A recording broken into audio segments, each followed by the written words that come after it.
Bonjour mes chéris, Marie-Josée Saint-Laurent, notaire pas ordinaire. Bienvenue à ma chronique juridique mensuelle. Oui, maintenant on est une fois par mois où je me fais un plaisir de répondre à vos questions, soit en direct ou en différé. Je commence avec Armand de Béarn. Béarn, c'est dans mon coin en Abitibi. Armand nous demande: j'ai plusieurs questions en rafale concernant un mandat d'inaptitude.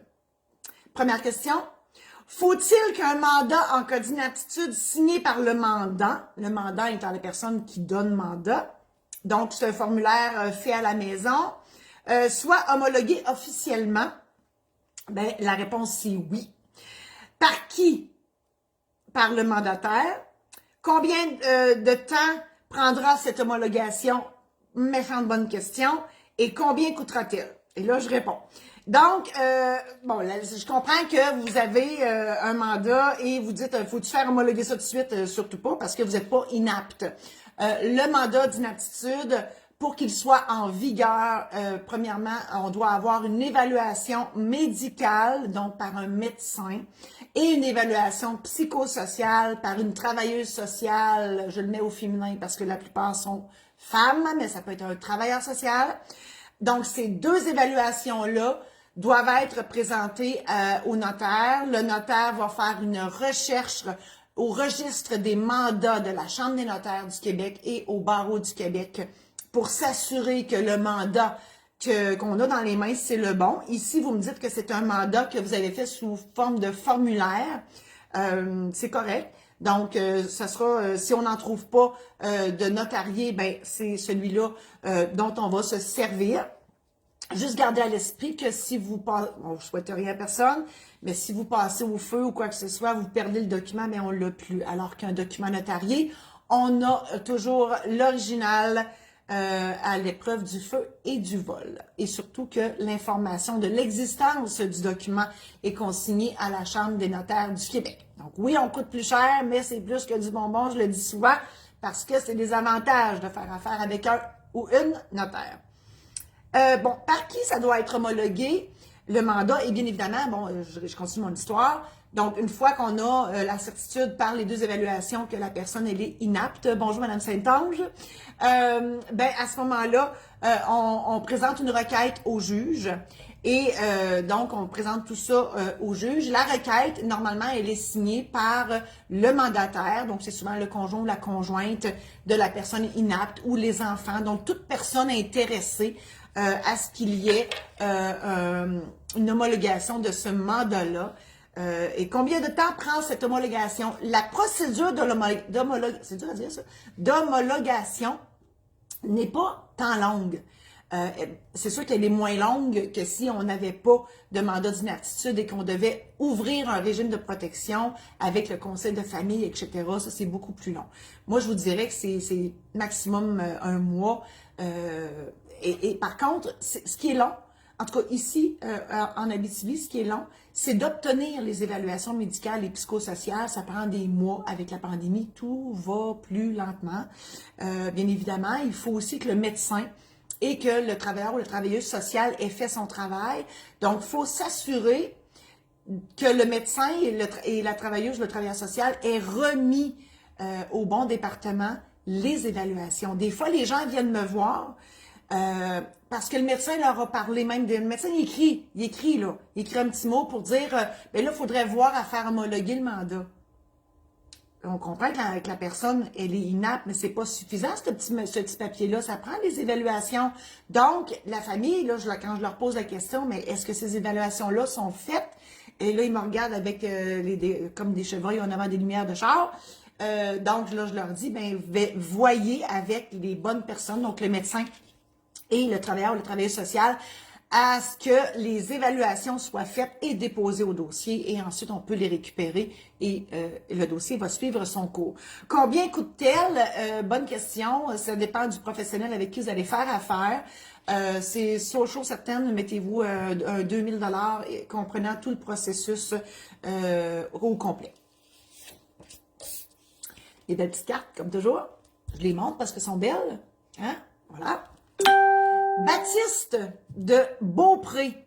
Moi, Beaupré, là, j'imagine il doit faire beau tout le temps, là. Un Beaupré, tu sais, c'est vert, des fleurs, une belle arbre, là. Bon, c'est l'image que j'ai. Alors, on salue les gens de Beaupré. J'ai aucune idée c'est où. Baptiste me pose la question suivante. Mon père est maintenant âgé de 92 ans et bien sûr, nous commençons à nous inquiéter et à nous poser différentes questions. Première question. Supposons qu'il soit déclaré inapte et qu'il n'ait pas de mandat en cas d'inaptitude.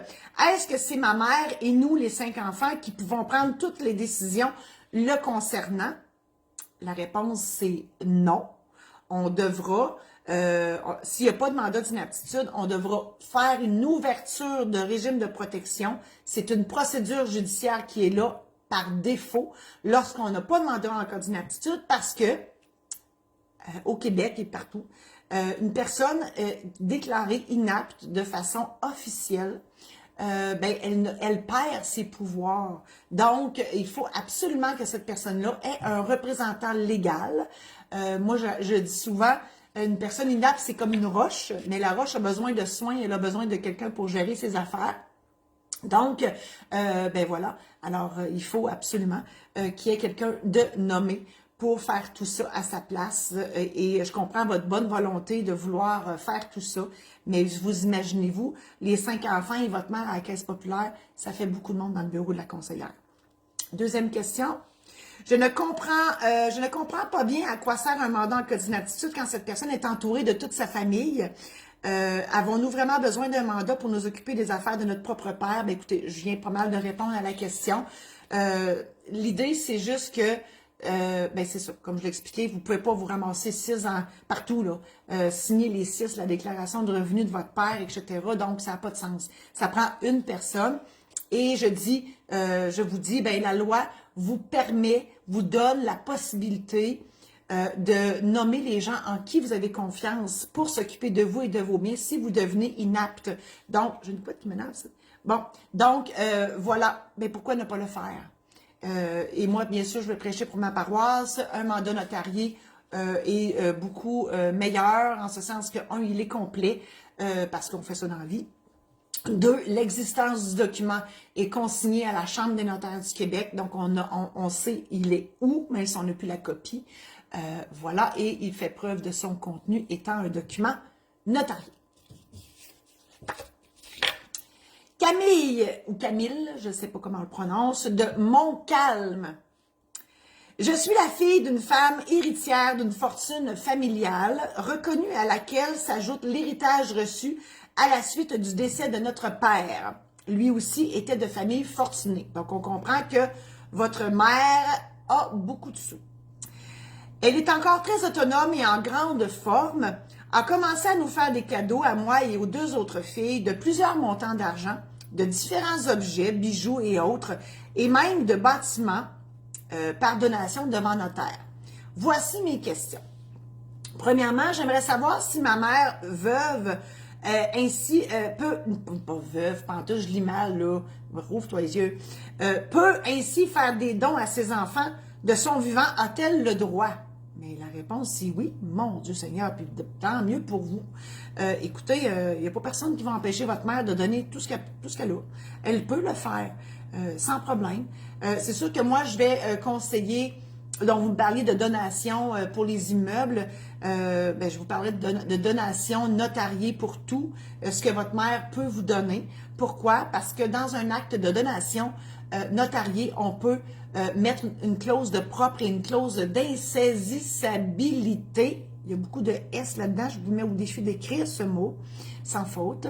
Donc, et ces 2 clauses-là font que le bien reçu est insaisissable. Donc, si vous et vos frères et sœurs, autres filles, Camille, je ne sais pas si c'est un gars ou une fille, en tout cas, bref, disons, si vous êtes en difficulté financière, à un moment donné, il n'y a pas un créancier qui va venir saisir ce que vous allez avoir reçu.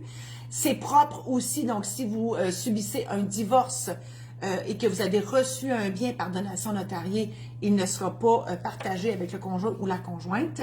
Et ça va plus loin que ça, ça touche aussi l'argent provenant de la vente de ces biens-là ou le bien acquis avec l'argent reçu. OK? Donc, si vous recevez de l'argent, puis que vous vous achetez un bien avec cet argent-là qui vous a été donné par donation notariée, l'argent ou le bien acheté avec, propre et insaisissable. À l'inverse, vous avez reçu, exemple, un immeuble par donation notariée, vous le vendez, ben, le produit de la vente est aussi propre et insaisissable. Deuxième question pour Camille. Pour ce qui est du gouvernement, y a-t-il quelque chose qu'il faut faire? Pas du tout. Écoutez, de l'argent, c'est un bien, peu importe, tous les biens que votre mère possède, elle peut les donner. Par contre, si ce n'est pas la résidence principale ni de l'argent, ben, vu que vous êtes ses enfants, c'est sûr que le gouvernement, Revenu Canada, Revenu Québec vont considérer la transaction entre personnes liées, donc la mère et les enfants, et à ce titre-là, votre mère va être présumée avoir vendu les biens qu'elle vous donne à la valeur marchande. Donc, ça veut dire que si ce sont des terrains, des immeubles à revenus, un chalet, donc, je vais y aller à l'inverse, tout sauf de l'argent qui a la même valeur, et un immeuble résidence principale, bien, pour le reste, ça sera présumé avoir été vendu à la valeur marchande. Donc, on calculera le profit présumé et la moitié de ce profit présumé-là devra être inclus dans le rapport d'impôt de votre mère comme un revenu présumé, même si elle n'a pas eu les sous dans son compte. Alors, ça, c'est la particularité entre personnes liées. C'est drôle, là, parce que si votre mère donnait des biens à des étrangers, alors elle doit, puis il n'y aurait aucun impact fiscal à ça. Allez donc savoir c'est quoi l'histoire. Dernière question pour Camille de Montcalm. Nous n'en savons rien, mais nous supposons que nous hériterons toutes les trois, donc Camille, c'est une fille, de tous les avoirs de ma mère à son décès. S'il devait y avoir d'autres héritiers, pourrait-il contester les dons de maman de son vivant? Pas du tout. Sauf si on pourrait prouver qu'elle a été forcée. Donc, j'écoute bien des vues dans la vie. J'ai déjà vu en 30 ans de pratique, on en voit des choses, malheureusement, où il y a de l'homme, il y a de l'hommerie, qu'on dit. Puis c'est pas juste des hommes qui font ça, on s'entend. Donc, la mesquinerie n'a pas de sexe, en ce sens que ça peut être les hommes ou les femmes.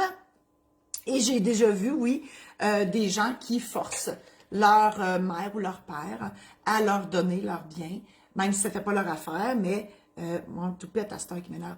Ben c'est ça. Donc, si on est capable de prouver qu'une personne a été forcée, puis que c'était pas avec un consentement libre et éclairé. Tu sais, le notaire, là, quand on vous rencontre, on pose bien des questions, mais on peut pas s'imaginer, on le voit pas, le fusil sur la tempe, là. On comprend qu'il est fictif. Mais des fois, il est là, mais on le perçoit pas. Donc, mais malheureusement, ça se peut. Puis là, on pourrait contester un acte, même notarié, parce qu'on n'est pas infaillible. Mais sinon, il n'y a personne qui va vous empêcher de donner vos affaires à qui que ce soit. Voilà. Je regarde si on a... Bon, on a Mme Saint-Onge que j'ai salué tout à l'heure. Donc, si vous êtes avec nous, vous avez le droit de me poser des questions en direct et j'y répondrai à la fin de la chronique. Maintenant, c'est Donalda. On en connaît une, Donalda. Hein? Ça fait longtemps qu'elle existe, Donalda, mais elle ici, elle est de Montréal. Sa question. Mon homme et moi sommes conjoints de fait. Prenant de l'âge tous les deux, nous commençons à nous poser des questions sur l'avenir. Première question de Donalda. Quand on est conjoint de fait, si l'un tient à laisser tous ses avoirs à l'autre, est-il mieux de faire un testament ou bien une convention de conjoint de fait fera-t-elle l'affaire? Bien, écoutez, les contrats, chaque contrat a son utilité. Et ici, vous me parlez de testament et de convention d'union de fait.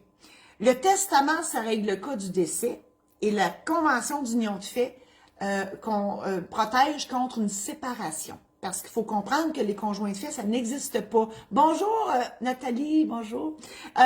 Les conjoints de fait, ça n'existe pas au sens du Code civil, donc vous êtes comme des étrangers.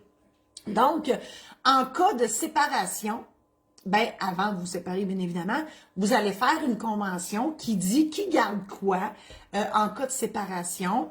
On voit ça des fois quand il y a rien qu'un des deux qui est propriétaire de l'immeuble, mais que l'autre fournit tout le reste, l'électricité, le téléphone, l'Internet, blablabla.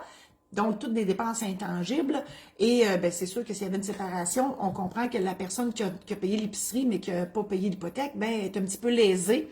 Et on veut le reconnaître, ça. Donc, on le reconnaît dans une convention d'union de fait avant que ça pète. On comprend? Quand ça va bien. C'est là qu'il faut faire ça. Donc, c'est un exemple. Donc, ça protège les conjoints de fait en cas de séparation. Ça règle un paquet de choses, des mises de fonds qui ont été mis pour acheter une propriété. En tout cas, bref, il y a un paquet d'affaires. Chaque convention d'union de fait est unique, tout dépendant de votre situation, ce que vous voulez prévoir en cas de chicane.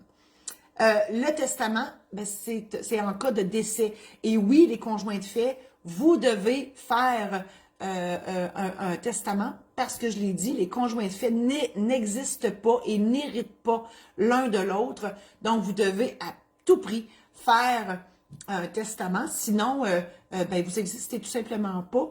Donc, vous pouvez vous ramasser copropriétaire avec toute la famille de votre conjoint ou de votre conjointe. Ou avec des enfants mineurs. Si vous avez des enfants et qui sont mineurs, il y en a un des deux qui décède. Ça se peut que vous vous retrouviez avec le curateur public dans le décor, avec les enfants mineurs. C'est pas la joie. Donc, de grâce, conjoint de fait, faites votre testament. D'ailleurs, j'ai un outil extraordinaire sur mon site www.marijosésaint-laurent.com. Il y a un programme en ligne qui vous aide à faire ça. C'est moi qui vous parle. Donc, je vous explique en long, en large et en travers tout ce que vous devez savoir avant d'élaborer votre testament. Je continue avec Donalda de Montréal. La deuxième question. On m'a raconté que le mariage est obligatoire dans un tel cas. Est-ce vrai? Non. Et d'ailleurs, je ne sais pas si vous vous rappelez, mais Éric contre Lola, ça a été jusqu'en Cour suprême. Et moi, ça m'a pris 3 ans avant de savoir que c'était d'Éric Éric la Liberté. Qu'est-ce que je raconte? La Liberté, là, le clown, là, avec le nez rouge qui était dans l'espace. Je ne savais pas, moi, que c'était lui. C'était pas vite, là, mais c'est ça. Vous pouvez le dire. Je l'ai dit moi-même. Je n'étais pas vite. Je n'avais pas allumé que c'était lui. Bref, cette cause-là a fait les manchettes beaucoup, justement parce que la Liberté et son ex-conjointe, ils n'étaient pas mariés et elle demandait le total parce qu'il y avait beaucoup d'argent. Il y a encore beaucoup d'argent. Ben, j'imagine. Ben, certains, il a vendu le Cirque du Soleil et il est allé dans l'espace. En tout cas, si l'espace qui n'a pas coûté trop cher, il doit avoir encore un peu de sous. Donc, Lola, elle voulait avoir bien des sous, puis la Cour suprême a décrété que non, elle n'aurait pas droit à ça parce qu'ils n'étaient pas mariés ensemble, donc elle n'a pas droit à ça. Et ben justement, nous autres, on était toutes sur le qui-vive pour savoir qu'est-ce que la Cour suprême allait faire. Je m'en vais quelque part avec ça, inquiétez-vous pas, parce que si la Cour suprême aurait décrété que les conjoints de fait avaient des droits au même titre que les autres, que les mariés, ben, on n'aurait pu eu d'option. On aurait été tout embarqués dans le même bateau. On comprend que on peut être en amour par-dessus ses oreilles, là, mais pas vouloir se marier. Puis c'est correct, mais c'est ça. Ça prend une option. Donc la Cour suprême a dit non, les conjoints de fait, ça existe. Et c'est là pour rester avec les mêmes, avec les droits d'étrangers, en fait. Ça existe dans les faits, mais dans la loi, ça n'existe pas. Seuls les conjoints mariés existent. Et à ce moment-là, ben, c'est ça. Alors, le mariage, ça, en fait, on va vous mettre ça bien simple. Le mariage, c'est comme une convention d'union de fait. Autrement dit, les conjoints de fait qui ne veulent pas se marier, ils font une convention d'union de fait pour gérer leurs histoires. Sinon, ils se marient. Puis là, c'est la loi qui règle leurs histoires. Voilà. Dernière question. Il a été marié, on parle de qui? Ah oui, on parle de son conjoint, le conjoint de Donalda. Il faut suivre, là. Donc, Donalda, son conjoint a été marié, mais il est divorcé en bonne et due forme depuis 17 ans. Son ex a-t-elle des droits sur ses avoirs? Ben, s'il est divorcé, non. Ça a tout été réglé. Donc, vous n'avez pas à avoir peur de l'ex-conjointe. Émilie de Windsor. J'habite avec mon conjoint de fait depuis 15 ans et nous sommes propriétaires d'une maison. Nous sommes tous les deux rentiers de la CARA. Si je ne me trompe pas, la CARA, c'est que vous étiez enseignant. Je sais qu'en cas de décès, le conjoint survivant aura droit à la moitié de cette rente. Et oui, et le fonds de pension, c'est la loi constitutive du fonds de pension qui détermine ça. Donc, exactement. Et là, pour l'application de cette loi-là, vous êtes considéré comme marié pour le fonds de pension. Donc, même si vous n'êtes pas marié, c'est le conjoint survivant ou la conjointe survivante qui va l'avoir. Première question de Émilie. J'aimerais savoir si dans mon testament, je cède ma part sur la maison à ma fille. Est-ce que je peux, si je cède ma part sur la maison à ma fille, est-ce que je peux inclure que celle-ci n'ait aucun frais d'entretien à payer tout le temps que mon conjoint habite la maison? Ah! Sachant qu'il bénéficiera de la rente de survivant et que cela servira largement à couvrir les frais d'entretien. OK, là, ce que je comprends, Émilie, c'est que tu voudrais léguer ta maison à ta fille, mais pas mettre ton chum dehors pour dire qu'il va pouvoir habiter là, genre sa vie durant, mais en payant les frais comme s'il était un locataire et même un peu plus, l'entretien, tout ça. Donc, oui, ça se peut. On peut faire ça. Par contre, c'est un cadeau de grec que j'appelle parce que, je regarde encore, OK. Parce que, ben, votre fille va avoir un actif, donc l'immeuble, mais elle ne pourra pas le vendre. Parce que si on dit que votre conjoint pourra y habiter toute sa vie, lui, bien sûr, il va payer les frais de tout ça, mais elle ne pourra pas le vendre. Il n'y a personne qui va vouloir avoir un immeuble avec quelqu'un dedans qui ne paye pas le loyer. C'est assez simple. Et voilà. Deuxième question. Advenant une brouille profonde, est-ce que ma fille serait en droit de vendre sa part de la maison? Ben, si elle est propriétaire. Là, je comprends pas pourquoi vous dites sa part de la maison. Moi, j'ai compris que vous lui léguez. Ah, je cède ma part. Ah, son copropriétaire. Je viens de comprendre. Donc, les mots sont importants. OK. Donc, vous êtes Ah oui, c'est vrai, vous êtes copropriétaire avec votre conjoint. Ouais. Ouais. Bien là, c'est sûr que si vous léguez votre part à votre fille, puis que vous dites que oui, parce que, tu sais, on comprend, c'est une moitié indivise là, que vous avez, donc vous n'avez pas le sous-sol, puis votre mari, votre conjoint, le haut ou l'inverse. Ouais, c'est sûr que là, c'est peut-être pas une bonne idée. Normalement, les conjoints, mariés ou pas, copropriétaires d'un bien, lègue à l'autre ce bien-là. Mais moi, ce que je vous proposerais, par contre, au lieu de donner un droit d'habitation de votre conjoint à votre conjoint, moi, je dirais à votre conjoint, parce que ce que je comprends dans le fond, en tout cas, ce que je présume, c'est que vous voulez, Émilie, que la valeur de votre moitié de maison aille à votre fille. Fait que moi, ce que je vous dirais, c'est léguer à votre conjoint vos droits dans la maison, à charge pour lui d'en donner la valeur marchande à votre fille. Donc, comme ça, votre chum va avoir la maison, puis votre fille va avoir de l'argent, tout le monde va être heureux. Voilà, c'est ma solution. Francine de Saint-Barnabé-Sud. Saint-Barnabé, là, c'est dans le coin de Saint-Élie-de-Caxton parce que monsieur, j'oublie son nom, mon Dieu, pèlerin, Fred, Seigneur, Fred, il nous parle de ça. Moi, ce qui me fait rire, c'est que Saint-Barnabé, pour moi, c'est un petit village de rien, puis là, ils disent Sud, il est-tu si grand que ça? Moi, d'après moi, Saint-Barnabé, si tu clignes des yeux, tu le perds. Mais ça n'a pas de l'air, parce qu'il y a un Sud, il doit y avoir un Nord, un Est, un Ouest, on ne le sait pas. Donc, OK, on revient à Francine, là. Francine me pose la question suivante. Mon beau-père est actuellement en état de sédation. Je suis fort désolée pour vous. Et en plus, il vient de subir une amputation d'une jambe. Ça va pas vraiment bien. Si par miracle il s'en sort, je vous le souhaite, ce sera très handicapé. Ça, c'est pas drôle. Première question. Quel recours a son épouse pour vendre leur maison afin de pouvoir anticiper la recherche d'un appartement adapté à son handicap? Bon, là, j'ai beaucoup de questions pour répondre à votre question, parce que ce que je comprends, c'est que, bon, il y a deux possibilités. Ou il ressort de là avec toute sa tête, amoché physiquement, mais avec toute sa tête, il va pouvoir le vendre. S'il n'y a pas sa tête, ben là, c'est sûr qu'on va devoir lui nommer un curateur s'il n'y a pas de mandat d'inaptitude, ou un mandataire, son mandataire, s'il a fait un mandat d'inaptitude qu'on homologuera, tout simplement. Et à ce moment-là, oui, la maison pourra être vendue à la valeur marchande parce que le mandataire ou le curateur est un administrateur du bien d'autrui et à ce titre-là, il ne peut pas vendre ce bien-là en bas de la valeur marchande. Deuxième question.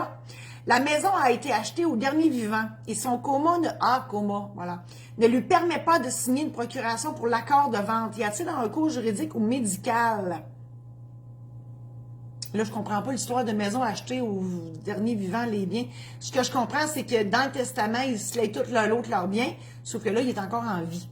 Donc, à titre de mandataire ou de curateur, la conjointe va pouvoir, donc votre mère, va pouvoir vendre la maison. La seule condition, c'est de vendre à la valeur marchande. J'essaie de voir l'heure. Et mon Dieu, je suis juste rendue à question 6. Ça va être un peu plus long aujourd'hui. Voilà. Alors, Gaétan de Boucherville. Moi, Boucherville, ça me prend ça. Gaétan de Boucherville, c'est Gaétan Boucher? On ne sait pas. J'ai un feeling qui reste à... Non, ben, Gaétan Boucher. Oh mon Dieu, c'est ça. Oh mon Dieu, ça, moi, c'est tellement extraordinaire. Gaétan Boucher de... Moi, j'ai vu Gaétan de Boucherville. Tout de suite, penser à Gaétan Boucher, le patineur de vitesse, là. On le salue. Alors, mon père désire que je sois mandataire quant à la gestion de ses finances au cas où il deviendrait inapte. Nous allons signer les documents à son institution financière afin que je puisse faire des paiements en son nom lorsque la situation se présentera. Première question. Le fait de poser ce geste, cela me lie-t-il de quelque façon que ce soit à la succession? Et là, vous mêlez plein d'affaires, mon Gaétan. Premièrement, une procuration bancaire n'aura plus d'effet au moment où votre père va devenir inapte. Une procuration, c'est un dédoublement de vos pouvoirs. Donc, votre père a ses pouvoirs. Acheter, vendre, transiger, opération bancaire, rapport d'impôt, etc. Il vous dédouble ces pouvoirs-là en votre faveur. Donc, vous êtes deux personnes à pouvoir jouer sur son patrimoine. Le jour où votre père est déclaré inapte, il perd ses pouvoirs. Il ne peut plus vous les dédoubler. Donc, c'est pour ça que la procuration tombe. Alors là, la procuration que vous avez signée à la banque va s'appliquer durant l'aptitude de votre père. Donc, votre père doit avoir toute sa tête, mais ça se peut que ça ne tente plus là, de se promener puis d'aller faire des commissions, etc. C'est à ça que ça sert la procuration. Donc, le jour où il tombe inapte, on dit tomber inapte, devient inapte, là, on devra homologuer le mandat s'il y en a un ou lui ouvrir un régime de protection. Là, vous me posez une question sur la succession. Ben, ça vous lit pas pantoute parce que on ne connaît pas la teneur de son testament. Parce que là, on parle d'inaptitude. Donc, c'est deux choses différentes, l'inaptitude puis le décès, là. Faut pas mêler les affaires. Donc, peut-être que vous êtes nommé liquidateur dans son testament. On ne le sait pas, il n'est pas mort encore. Hein? Il y a beaucoup de monde, moi, qui m'appelle. La personne est encore en vie. Elle est sur le bord de s'en aller. Puis il m'appelle. Mais non, je peux pas. On ne peut pas ouvrir un testament avant que la personne soit décédée. Deuxième question. Je ne désire en aucun cas être son exécuteur testamentaire. Je fais une parenthèse, on appelle ça maintenant un liquidateur. Et j'irai même le notifier par un notarié à son décès afin de m'y soustraire. Est-ce une démarche légitime et légale? Oui. Mais, là, ce que je comprends, c'est que vous êtes liquidateur. Donc, par contre, vous ne pourrez pas faire ça de son vivant. La charge de liquidateur arrive que lorsque la personne décède. OK? Parce que votre père, là, il peut changer son testament quand il veut. Fait que ça se peut qu'il vous aviez nommé en 1900 tranquille, puis qu'en 2022, ben, que ça soit une autre personne, puis qu'il ne vous l'ait pas dit. Donc, chose certaine, on peut toujours renoncer à la charge de liquidateur comme à la charge de mandataire. Toutes ces charges-là ne sont pas obligatoires, mais on doit y renoncer clairement. Voilà. Hélène de l'Apocatière. Dans le testament de mon père, il y est indiqué que, advenant mon décès avant le sien, ma part sera dévolue à mon épouse. Et son nom y est inscrit. Or, nous sommes divorcés depuis plus de 10 ans. Les enfants sont tous majeurs, un aux études considérés comme dépendants. OK, je comprends que votre père a légué à votre ex-conjointe. Faut-moi pourquoi? Je ne sais pas, on dirait que ça ne marche pas dans ma tête, mais il y a le droit, là. Bon, OK, fait que c'est ça. La question, est-ce que nous devons faire modifier le testament pour que ce soit les enfants et non elle qui reçoivent ma part advenant mon décès? OK, je viens de comprendre. Avant mon père. OK, oui, je comprends. OK. Donc, votre père, je traduis, votre père a fait un testament, il vous lègue tout à vous. Puis, il a dit que si vous étiez parti en même temps que lui ou avant lui, que tout s'en allait à votre conjointe. Puis là, c'est plus votre conjointe. C'est sûr qu'il faut qu'il change son testament. Mais c'est pas vous qui allez décider de ça, c'est lui. Donc, vous, tout ce que vous avez à faire, c'est de lui poser la question, papa, si on meurt en même temps, toi puis moi, ou si je meurs avant toi, est-ce que tu veux que mon ex-conjointe hérite, ou si tu aimerais mieux que ce soit tes petits-enfants? Et là, il décidera. Parce que c'est à lui à décider, personne d'autre que lui doit décider de ça. Deuxième question. Est-ce que le fils considéré comme dépendant, donc je comprends que c'est votre fils à vous, qu'il est aux études, il en a encore pour 3 ans, serait privé de sa part advenant qu'il ait à hériter à plus ou moins court terme? Je comprends pas trop la question, mais en fait, souvent, en tout cas, on m'a parlé dans mes testaments à moi là, que je fais, souvent on détermine un âge auquel les enfants vont toucher à ça, même enfants adultes. L'âge que je vois le plus souvent, c'est 25 ans. Donc, ça permet aux liquidateurs de gérer ça pour qu'il y en ait le plus et le plus longtemps possible. Mais oui, on en donne pour les études, les faire vivre. On dit pour leur fournir nourriture, vêtements et logement, leur permettre de continuer leurs études ou pour satisfaire d'autres besoins du même genre. Et d'autres besoins du même genre, ça peut être pour acheter une voiture, partir en business, une mise de fonds pour acheter une maison, etc. Troisième question. Dans le cas très probable où mon père parte avant nous, normalement, hein, les probabilités sont là, est-ce que je peux m'arranger pour que ce qui aurait été dévolu à mon ex soit partagé entre les enfants? La seule chose que vous allez pouvoir faire, c'est de demander à votre ex-conjointe qu'elle renonce à sa part. OK? Vous ne pouvez pas, comme liquidateur, dire on va arranger ça autrement. Et c'est pas comme ça que ça fonctionne. C'est le notaire qui va vous aider, qui va vous accompagner, il va vous le dire.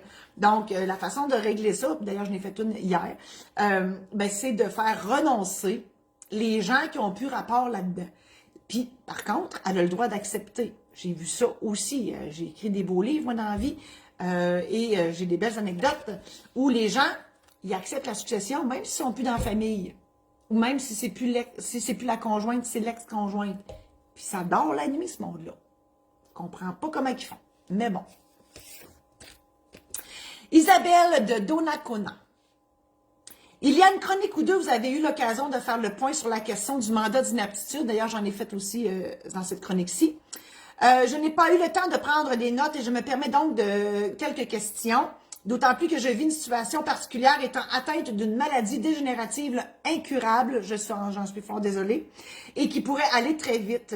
J'estime important de préciser que je dispose d'une forte somme d'argent de par ma carrière professionnelle et des suites du décès accidentel de mon mari, et que j'ai 2 filles de 11 et 9 ans. Première question.